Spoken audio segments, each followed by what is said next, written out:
दोस्तों, Star Trek trilogy के part 1 के एक्सप्लेनेशन अगर अभी तक आपने नहीं देखी तो डिस्क्रिप्शन और कमेंट सेक्शन में आपको लिंक मिल जाए। कहानी का दूसरा हिस्सा है।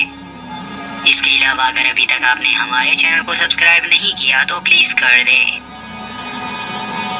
तो इस बार कहानी की शुरुआत होती है पृथ्वी से कई लाइट ईयर्स दूर एक ऐसे ग्रह पर जहाँ की सभ्यता। हम देख पाते हैं कि उनके टेम्पल से एक आदमी कुछ चुरा कर भाग रहा है और वहाँ के नेटिव्स उसका पीछा कर रहे हैं। आगे हम जान पाते हैं कि असल में ये जिम कर्क है। उसने टेम्पल से इनका एक पवित्र पन्ना चुरा लिया है। भागते भागते उसके सामने एक जानवर आ जाता है तो जिम उसे शूट कर देता है।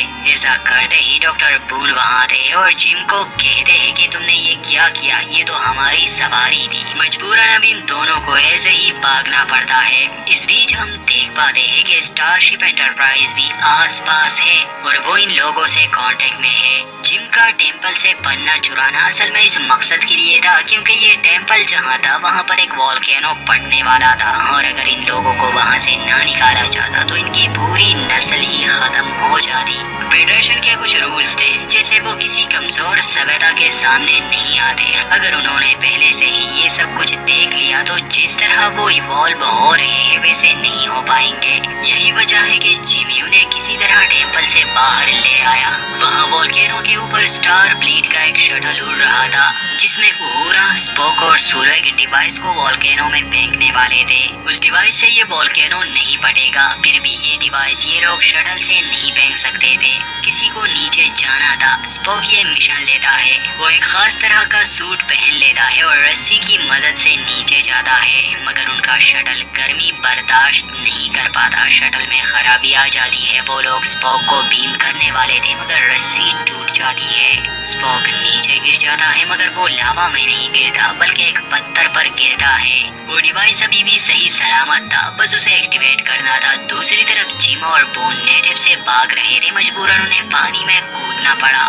जहां हम जान पाते हैं कि असल में स्टारशिप एंटरप्राइज पानी के अंदर है। जिम जब शिप पर आता है उसे खबर मिलती है कि स्पोक वॉल्केनो में गिर गया है, वो जिंदा है। फिर वहाँ स्पोक डिवाइस को एक्टिवेट कर देता है और ये भी कहता है कि मुझे बचाने के लिए मत आओ, क्योंकि अगर ये लोग ऐसा करेंगे तो ये एलियंस इनके स्टारशिप को देख लेंगे और इनकी सोच बदल जाएगी। ये स्टार फ्लीट का एक नियम था कि वो कुदरत से खिलवाड़ नहीं करेंगे, मगर जिम ये उसूल तोड़ देता है। एंटरप्राइज को समंदर से निकालकर वो वॉल्केनो के करीब ले जाता है ताकि वो स्पोक को बीम कर सके और ऐसा करते ही वो एलियंस उनके शिप को देख लेते हैं। स्पोक डिवाइस को एक्टिवेट करता है और मरने के लिए तैयार हो जाता है, मगर उसे एंटरप्राइज पर वापस बीम किया जाता है सही सलामत। हालांकि इस बात से वो खुश नहीं था कि उन्होंने स्पोक को बचाने के लिए एक उसूल तोड़ा, मगर जैसे कि हम पार्ट 1 से जानते हैं कि वॉल्कन सभ्यता उसूलों की पक्की है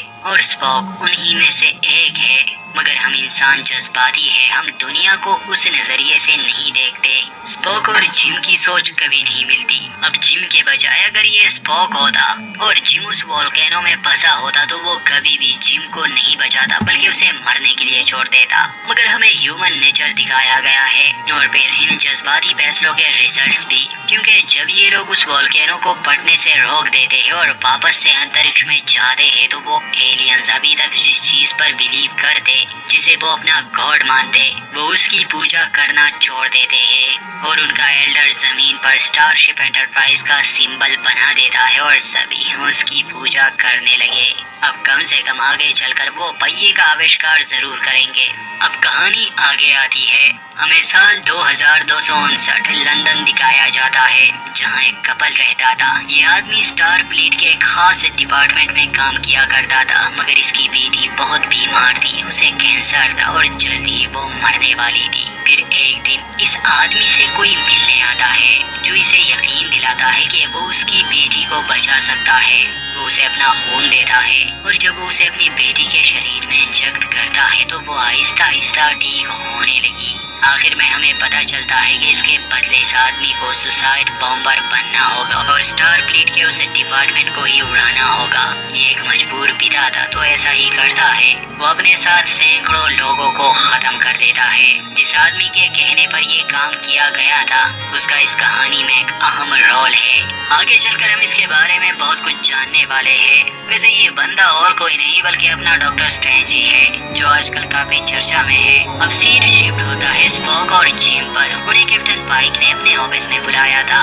जिम तो इस गलतफहमी में था कि शायद उन्हें कोई नया मिशन दिया जा रहा है, मगर ऐसा था नहीं। स्पॉक ने अपने रिकॉर्ड में प्रीवियस मिशन के बारे में सब सच लिखा था कि उस प्लेनेट पर उन एलियंस ने एंटरप्राइज को देख लिया था और ये नियम जिम ने तोड़ा था। इस बात को लेकर कैप्टन पाइक जिम से ओहदा छीन लेते हैं क्योंकि उसने फेडरेशन का एक रूल तोड़ा था। हालांकि ये बात स्पॉक के अलावा किसी भी क्रू मेंबर ने अपने रिपोर्ट में नहीं लिखी थी। अब जिम नाराज होकर वहाँ से चला जाता है। अगले दिन जब वो बार में बैठा ड्रिंक कर रहा था तो कैप्टन पाइक उससे मिलने आता है। वो उसे लंदन में हुए हादसे के बारे में बताता है कि फेडरेशन ने एक मीटिंग अनाउंस की है जिसमें जिम को भी बुलाया गया है। अगले सीन में हम देखते हैं कि जिम तैयार होकर हेडक्वार्टर में जाता है जहां उसकी मुलाकात स्पॉक से होती है। वो स्पॉक से अपनी दिल की बात कह देता है कि तुम्हें ऐसा नहीं करना चाहिए था, भले ही तुम एक वॉल्कन हो मगर तुम में भी जज्बात है क्योंकि तुम्हारी माँ एक इंसान थी।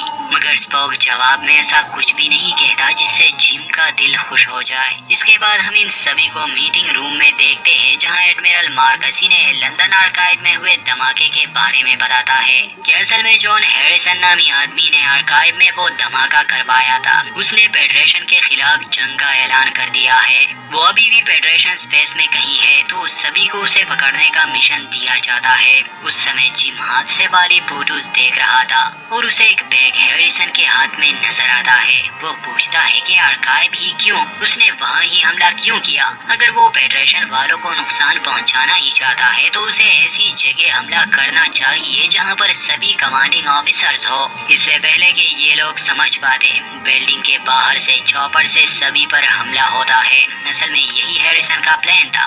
लंदन का धमाका तो बस इसीलिए किया गया था कि सभी कमांडिंग ऑफिसर्स को यहाँ इकट्ठा किया जाए। चॉपर से वो काफी फायरिंग करता है जिसमें कैप्टन पाइक के साथ साथ कई और सीनियर ऑफिसर्स की जान भी चली जाती है। जिम ये सब देखकर उस चॉपर को गिराने में कामयाब हो जाता है मगर देखते ही देखते हैरिसन खुद को किसी दूर के प्लेनेट पर बीम करवा देता है। कैप्टन पाइक की मौत पर जिम बहुत ज्यादा दुखी था। बाद में वो एडमिरल मार्कस से बात करने आता है। वो लोग हैरिसन को ट्रेस करने में लगे थे। जिम और स्पॉक बताते हैं कि वो पृथ्वी पर नहीं है। जिम के एक साथी ने उसकी लोकेशन ट्रेस की है, वो क्रोनोस पर है। ये एक ऐसा ग्रह है जहाँ पर क्लिंगॉन सभ्यता रहती है। फेडरेशन और क्लिंगॉन की दुश्मनी है। ये लोग उनके इलाके में और वो लोग इनके इलाके में नहीं आते जाते। असल में ये उन्हीं का है। तो अगर फेडरेशन ने वहाँ हैरिसन को पकड़ने का मिशन लॉन्च किया तो इन लोगों की क्लिंगॉन वालों से जंग शुरू हो जाएगी। जिम कहता है कि मैं जानता हूँ फेडरेशन के हाथ बंधे हैं मगर मेरे नहीं। मुझे वापस से कैप्टन बना दिया जाए और मेरा शिप मुझे लौटा दिया जाए। मैं उसके पीछे जाऊंगा और हैरिसन को पकड़कर यहाँ ले आऊंगा। अब एडमिरल मार्कस उसे ये सब देते हैं। अगले सीन में हम देखते हैं कि ये लोग एक शटल से एंटरप्राइज पर जाने वाले थे। इस बार जिम ने स्पॉक को अपना फर्स्ट ऑफिसर बनाया था जिस पर वो उसे थैंक्स कहता है मगर स्पॉक ये भी कहता है कि हमारे मिशन का लक्ष्य गलत है। असल में एडमिरल मार्कस ने जिम को क्रोनोस पर टॉर्पीडोज फायर करने का कहा था और हैरिसन अगर सरेंडर नहीं करता तो इसे क्रोनोस पर फायर कर दिया जाएगा। मगर जिम कहता है कि हमें हर हाल में उसे पकड़ना है या कम से कम उसे मारना है। इस मिशन पर इनके साथ एक लड़की एलिस भी आती है जो खुद को एक साइंस ऑफिसर बताती है। फिर जब सभी एंटरप्राइज पर पहुंच जाते हैं तो स्कॉट यानी एंटरप्राइज का इंजीनियर टॉर्पीडोज को शिप पर लाने की इजाजत नहीं दे रहा था। वो जिम को समझाता है कि ये हथियार बहुत खतरनाक है क्योंकि हम नहीं जानते इसमें क्या है। अभी एंटरप्राइज शिप जो था ये वार्प कोर से चलता है। अगर कुछ भी गलत हुआ तो एक चेन रिएक्शन शुरू हो जाएगा और सबकी जान को खतरा है। हालांकि जिम उसे यकीन दिलाने की कोशिश करता है कि भरोसा रखो कुछ नहीं होगा, मगर स्कॉट का ज़मीर इस बात की इजाजत नहीं दे रहा था कि वो किसी ऐसी चीज को अप्रूव करे या ऐसे मिशन में हिस्सा ले जिससे इंसानी जिंदगियों खतरा हो तो वो रिजाइन कर देता है। हालांकि इस बात से जिम बिल्कुल भी खुश नहीं था। खैर मजबूरन जिम अपने एक और क्रू मेंबर आंद्रे को ये ओहदा देता है। इसके बाद वो वॉर्प स्पीड से सफर करते हैं और जिम अपने क्रू को मिशन के बारे में बताता है कि वो क्लिंगोन के इलाके में जा रहे हैं जहां क्रोनोस प्लेनेट पर हैरिसन छुपा हुआ है। अगर उसने सरेंडर नहीं किया तो इन टॉर्पीडोज को प्लेनेट पर फायर किया जाएगा। वहां कोई नहीं रहता, इसलिए जानी नुकसान नहीं होगा। ये चंद मिनट में क्रोनोस पर पहुंचने ही वाले थे कि वॉर्प कोर में कोई खराबी आ जाती है और इनका शिप क्रोनोस प्लेनेट से 20 मिनट की दूरी पर रुकता है। जिम, स्पोक और उहोरा एक स्पेस क्राफ्ट लेके क्रोनोस पर जाते हैं। साथ ही वो सोलो को कैप्टन बना देते हैं और उसे एक ब्रॉडकास्ट सेंड करने को कहते हैं कि अगर हैरिसन ने सरेंडर नहीं किया तो वो उन टॉर्पीडोज को फायर करे। खैर इनका स्पेस क्राफ्ट जैसे ही प्लेनेट में एंटर करता है, क्लिंगोन का एक शिप इनका पीछा करता है। बचते बचाते एक जगह ये लोग छुप तो जाते हैं, मगर क्लिंगोन ने अब इन्हें घेर लिया था। क्योंकि उहोरा को क्लिंगोन भाषा आती थी, इसलिए जिम उसे भेजता है ताकि वो उन्हें समझा सके, उनसे बात कर सके कि हम यहाँ जंग करने नहीं आए। बस इस प्लेनेट पर फेडरेशन का एक मुजरिम छुपा है, ये लोग उसे लेने आए हैं। मगर क्लिंगोन उहोरा पर ही हमला कर देते हैं। अब इन सभी में जंग शुरू हो जाती है। सुलू ने ऑलरेडी ही वो मैसेज प्लेनेट पर सेंड किया था। इतने में एक और आदमी की मदद करने आता है और सभी क्लिंगोन्स को खत्म कर देता है। असल में वही हैरिसन था, मगर वो खुद को खान कहता है। इसकी कहानी क्या है ये आगे हम सही से जान जाएंगे। पहले तो वो टॉर्पीडोज के बारे में पूछता है कि उस शिप पर कितने टॉर्पीडोज है। स्पोक उसे जवाब देता है कि 72।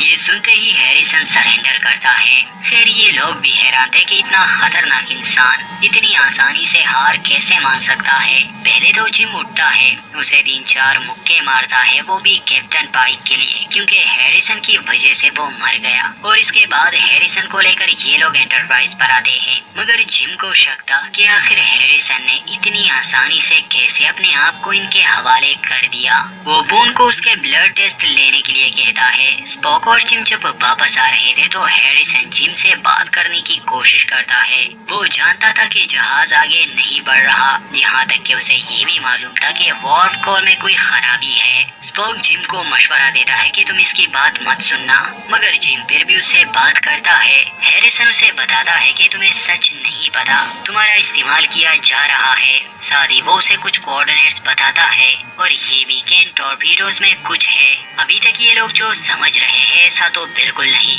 हैरिसन से बात करने के बाद जिम स्कॉट से कांटेक्ट करता है जो अब अर्थ पर था। वो उसे ये कोऑर्डिनेट चेक करने को कहता है। हालांकि स्कॉट जिम से नाराज था, मगर फिर भी वो उसका काम करता है। स्पोक एलिस के बारे में जिम को इन्फॉर्म करता है कि असल में वो एक वेपन इंजीनियर है और वो मार्कस की बेटी है। उसे अपने पिता पर शक था, इसलिए उसने अपनी आइडेंटिटी बदली और स्टारशिप एंटरप्राइज पर आई। ये सब अब जिम भी जानता था, इसलिए वो एलिस को अलाउ करता है कि वो उन टॉर्पीडोज की जांच करे। मगर किसी को पता नहीं था कि इन टॉर्पीडोज में क्या है, इसलिए इसे शिप पर खोलना खतरे से खाली नहीं था। तो ये लोग डिसाइड करते हैं कि पास के किसी प्लेनेट पर इसकी जांच होगी। अगर वहाँ ये टॉर्पीडोज फटते हैं तो कम से कम एंटरप्राइज शिप का क्रू तो बच जाएगा। इस काम के लिए एलिस और डॉक्टर बून पास के एक प्लेनेट पर जाते हैं, जहाँ टॉर्पीडोज को खोलते समय अचानक से वो डिटोनेट हो जाता है। अब डॉक्टर बून का हाथ भी उसमें फंस चुका था। ब्लास्ट होने से पहले ही एलिस टॉर्पीडो को डीएक्टिवेट तो कर देती है, मगर अंदर जो था उसके बारे में किसी ने सोचा भी नहीं था। उन टॉर्पीडोज में इंसान थे, वो भी गहरी नींद में। दूसरी तरफ हमें स्कॉट दिखाया जाता है जो जिम के बताए हुए लोकेशन पर पहुंच गया।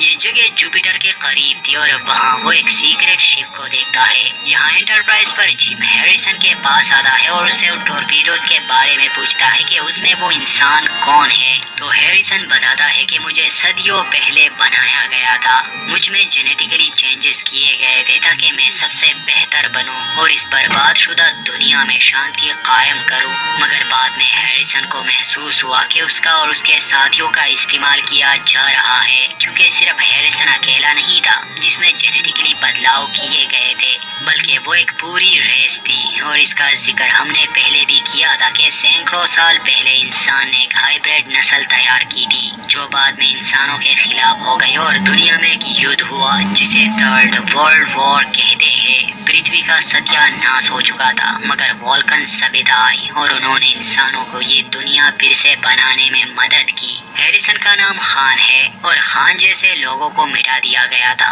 मगर मरने से पहले खान ने अपने 72 साथियों को इन टॉर्पीडोज में छुपा दिया था। कुछ साल बाद एडमिरल मार्कस ने अपने फायदे के लिए खान को जगाया ताकि वो उसके लिए एक हाईटेक जहाज बनाए और ऐसे हथियार कि अगर आगे जंग छिड़ती है तो वो जीत जाए, क्योंकि खान जैसे लोग हद से ज्यादा शक्तिशाली और काबिल थे। खैर खान ने उनकी मदद की, मगर बाद में जब उसे खत्म किया जा रहा था तो उसने फेडरेशन पर ही हमला किया और अब सब हमारे सामने है। मगर गलती एडमिरल मार्कस की थी, क्योंकि उसने अपने फायदे के लिए फेडरेशन के उसूलों के खिलाफ खान जैसे पुराने दुश्मन को जगाया, जिसने अब इनकी नाक में दम करके रखा है। अब खान जिम को समझाता है कि जैसे तुम अपने क्रू को सही सलामत देखना चाहते हो, वैसे मैं भी अपने परिवार की सुरक्षा चाहता हूँ, इसलिए मैंने उन्हें उन टॉर्पीडोज में रखा था कि वो जिंदा रहे। अब जिम आहिस्ता आहिस्ता कहानी समझने लगा। अब इससे पहले कि ये लोग कुछ कर पाते, एडमिरल मार्कस अपना शिप लेके वहाँ पहुँच जाता है। हालांकि जिम को ऑर्डर्स मिले थे कि वो खान यानी हैरिसन को मार दे, मगर उसने अभी तक उसे जिंदा रखा। जिम उससे वजह पूछता है कि आखिर आप खुद इसे लेने क्यों आए, और साथ ही पूरे शिप पर ये ब्रॉडकास्ट चल रही थी। एडमिरल मार्कस भी बात नहीं छुपाते और साफ साफ कह देते हैं कि मुझे पता है तुमने हैरिसन से बात की और उसने मेरे बारे में तुम्हें सब बता दिया, पर मैंने ये सब फेडरेशन के भले के लिए ही किया। वो ये भी कहता है कि देखो जिम, सिर्फ एक हैरिसन इतनी तबाही मचा सकता है तो 72 लोग फेडरेशन का क्या हाल करेंगे। वो हैरिसन को उसके हवाले करने की बात करता है, मगर जिम इनकार कर देता है, जिस पर एडमिरल को गुस्सा आता है। जिम अपने क्रू को ऑर्डर देता है कि वॉर्प स्पीड से चलो। एक लम्हे के लिए इन्हें लगा ये एडमिरल के शिप से बच जाएंगे, मगर उसकी टेक्नोलॉजी एंटरप्राइज से कई एडवांस थी और उस शिप को चलाने के लिए बस एक इंसान ही काफी होता है। वो वॉर्प स्पीड में ही इनका पीछा करता है और इनके शिप एंटरप्राइज को काफी हद तक डैमेज कर देता है। फिर से एडमिरल मार्कस इनके सामने था। वो एक आखिरी मौका जिम को देता है कि अगर हैरिसन को हमारे हवाले नहीं किया तो वो एंटरप्राइज को उड़ा देंगे। और तभी एलिस यानी मार्कस की बेटी आती है। वो अपने पिता से नफरत करती थी क्योंकि उसने काफी मासूम लोगों को इस काम के लिए कत्ल कर दिया था। वो कहती है कि अगर आप इन लोगों को मारने वाले हैं तो मैं भी मर जाऊंगी, मगर मार्कस के पास एडवांस बीमिंग टेक्नोलॉजी थी, इसलिए वो अपनी बेटी को अपने शिप पर बीम करता है। मार्कस एंटरप्राइज पर हमले का ऑर्डर देता है। अब जिम को जब रियलाइज होता है कि अब तो मौत पक्की है, इसलिए वो एडमिरल मार्कस से समय मांगता है और हैरिसन को देने का भी वादा करता है, बदले में वो एंटरप्राइज के क्रू को जिंदा छोड़ दे। खैर मार्कस जिम को थोड़ा समय तो देता है। इस बीच मार्कस के शिप में एक तकनीकी खराबी आ जाती है और उसके वेपन्स काम करना बंद कर देते हैं। असल में वो स्कॉट था जो चुपके से मार्कस के जहाज पर गया था जब वो जुपिटर के करीब उन कोऑर्डिनेट्स को चेक करने गया था। जिम उसकी आवाज सुनकर काफी खुश हो जाता है और एक प्लान बनाता है, क्योंकि बाहर से वो मार्कस के जहाज को नुकसान नहीं पहुंचा सकते मगर अंदर से पहुंचा सकते हैं। इसलिए वो प्रीवियस पार्ट की तरह अंदर जाने का प्लान बनाते हैं, मगर इस बार वो अपने साथ हैरिसन को ले जाने वाला था, क्योंकि ज्यादा लोगों को वो नहीं ले जा सकता था और उसे किसी शक्तिशाली को ही ले जाना था। खान भी उसे हाथ मिला लेता है। जिम और खान अपने शिप से मार्कस के शिप पर एक स्पेस जंप लगाते हैं। दरवाजा स्कॉट खोलने वाला था, मगर उसे एक सैनिक देख लेता है। अगर स्कॉट ठीक समय पर डोर ओपन नहीं करता तो शायद खान और जिम मारे जाते, मगर स्कॉट काफी समझदारी से एक डोर ओपन करता है। जिम और खान मार्कस के शिप में सही सलामत पहुंच जाते हैं। अब जिम का प्लान यही था कि वो इस शिप के शील्ड को खराब कर देंगे, क्योंकि ये जहाज असल में खान ने ही बनाया था। ये तीनों डेक पर पहुंच जाते हैं और मार्कस को गन पॉइंट पर करते हैं। वो अभी भी अपने बात से पीछे नहीं हट रहा था। उसका कहना था कि जिम ने क्रोनोस पर क्लिंगोन का एक झुंड खत्म कर दिया। अब जंग छिड़ चुकी है और इन्हें एक लीडर की जरूरत है। अगर एडमिरल नहीं रहे तो इस जंग में कोई और इन्हें जीत नहीं दिला सकता। मगर जिम एडमिरल को कहता है कि मैं तुम्हें मारने वाला नहीं हूँ, मैं तुम्हारी सच्चाई सबके सामने लाने वाला हूँ। इससे पहले कि जिम उसे ले जाए, अचानक से खान सभी पर हमला करता है। पहले तो वो मार्कस का सर कुचल देता है, उसे मार देता है। फिर वो एंटरप्राइज के कैप्टन से कांटेक्ट करता है जो अब स्पॉक था। वो उस स्पॉक को वार्न करता है कि एंटरप्राइज पर जितने भी टॉर्पीडोज है वो इस शिप पर भेज दे। अगर ऐसा नहीं किया तो वो जिम और बाकी सबको मार देगा। अब स्पॉक के पास और कोई ऑप्शन नहीं था, इसलिए वो टॉर्पीडोज की लोकेशन उसे देता है। खान 72 टॉर्पीडोज को अपने शिप पर बीम करता है। जिम एलिस और स्कॉट को एंटरप्राइज पर जाने देता है, मगर बाद में वो अपने वादे से मुकर जाता है। वो एंटरप्राइज पर हमला करता है, मगर स्पॉक ने खान के साथ एक धोखा किया था। असल में इन लोगों ने उन टॉर्पीडोज में से 72 लोगों को निकाल दिया था और उन टॉर्पीडोज में एक्सप्लोजिव भर दिए थे। तो जब तक खान को पता चलता, उस शिप पर एक बड़ा धमाका होता है। वो अर्थ पर क्रैश होने लगता है। एंटरप्राइज के वार्प कोर में खराबी आ गई थी, जिसे ऑटोमेटिक ठीक नहीं किया जा सकता था। इसलिए जिम उसे ठीक करने के लिए अपना ही सेक्रीफाइस देता है। जिम की मौत हो जाती है और स्पॉक उसकी मदद नहीं कर पाता, मगर स्पॉक जिम की मौत पर दुखी बहुत था। वहाँ खान का जहाज अर्थ पर क्रैश हो जाता है। वो भागने की कोशिश करता है, मगर स्पॉक खुद को अर्थ पर बीम करता है और खान को पकड़ने की कोशिश करता है। इस बीच दोनों की खूब फाइट होती है। एंटरप्राइज का क्रू काफी सैड था क्योंकि जिम की मौत हो चुकी थी, मगर डॉक्टर बून ने एक बार खान से ब्लड सैंपल लिया था और उसने ये एक मरे हुए जानवर पर टेस्ट किया था, जिससे वो जिंदा हो गया। तो इस बार बून खान का ब्लड जिम में इंजेक्ट करता है। फिर क्या, इनके बाप का माल है। मौत और जिंदगी तो इनके यहाँ चुटकी बजाकर आते जाते रहते हैं। जिम जिंदा हो जाता है। वहाँ स्पॉक भी खान को हरा देता है। मूवी के एंड में दिखाया जाता है कि खान को वापस से सुला दिया गया है। जिम और उसके क्रू की काफी तारीफें होती है, जिन्होंने फिर से पृथ्वी को बचा लिया और अब हम वो एक नए मिशन पर जाने वाले थे। 5 साल का एक मिशन अंतरिक्ष में कहीं दूर, जो हमें इस कहानी के तीसरे हिस्से में पता चलेगा। तब तक के लिए चैनल के साथ जुड़े रहिए। अगर अभी तक सब्सक्राइब नहीं किया तो प्लीज कर दे। वीडियो अच्छी लगे तो लाइक कर दे।